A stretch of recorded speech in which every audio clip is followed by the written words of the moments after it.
Video I am showing you how you can create rooms in Facebook Messenger.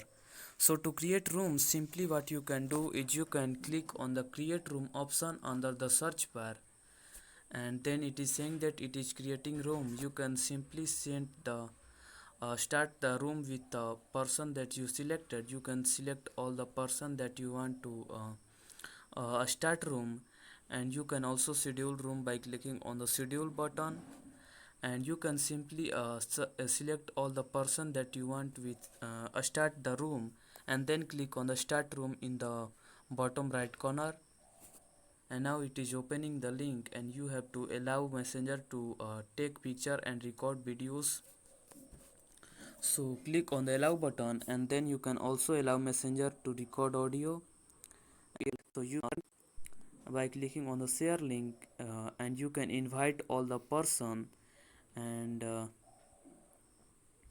then you can go back, and here you can see you have view all. And now, so that's it. To start the room, you can simply toggle on this room button in the top right corner, and now room is enabled.